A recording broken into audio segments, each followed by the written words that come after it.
So I wanted to talk to you about SIBO, which is something that I've been really dealing with for almost a year now at this point, and overall about 8 to 10 years. For me, it typically comes back once every 2 years or so. And this last bout has been really challenging and a little bit more drug resistant.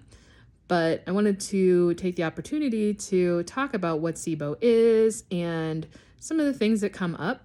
So SIBO stands for small intestinal bacterial overgrowth, and it happens in people for a variety of reasons, but ultimately either the digestion's a little bit too slow and the bad bacteria ends up in the small intestine for that reason because it's not going through quickly enough, or the opposite, it comes and backs up from the large intestine into the small intestine where it shouldn't be. And so what that does is cause a lot of bloating, especially in that upper abdomen area. And it's pretty severe. And in me, I can look like I'm 7 months pregnant when it's at its worst. And it truly is incredibly uncomfortable. It's not just your run-of-the-mill basic bloating. It is a very severe and intense bloating. And it can be exacerbated by certain foods, even some of which are super healthy. So one of the biggest triggers for me is cauliflower. I don't really eat that anymore because it is really triggering for me. But even things that are good and have some probiotics in them, like drinking too much kombucha can do it. Really, there's so many really great vegetables and seeds and nuts and beans and all sorts of things and many, many fruits that have what are called FODMAPs in them. And so these particular chemicals, the bad bacteria just love them and they just eat it up and they burp out their little gases and make you super duper bloated. So there's a couple different ways that you can get SIBO treated. One of those is antibiotics, specifically Xifaxan, also called rivamycin, which is kind of the generic, but there's only one company that makes it, so they have a monopoly. And it's super expensive unless your insurance covers it. And so that is typically given for 2 to 3 weeks to get rid of the bad bacteria, bring things into more of a place of balance. And then you work with, possibly repopulating the gut with some healthy probiotics.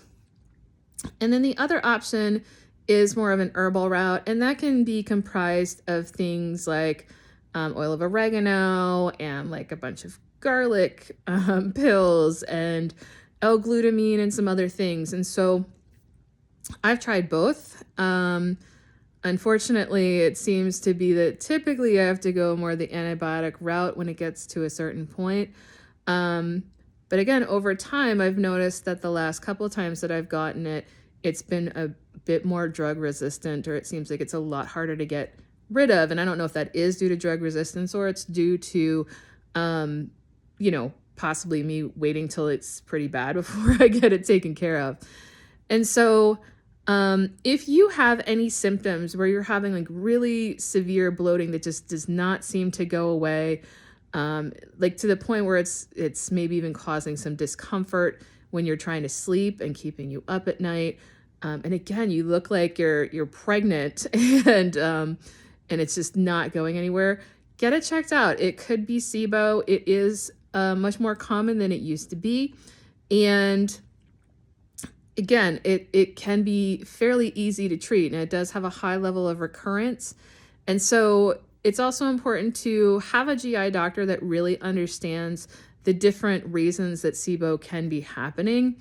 I'm working with a DO right now, and so we've been working on some of the natural ways to restore the gut and think about how I can stop this from recurring. Because in my case, it's quite likely due to some gallbladder issues that I've had in the past and perhaps my gut motility. So there are, again, like a lot of different reasons that at the root that this could be happening.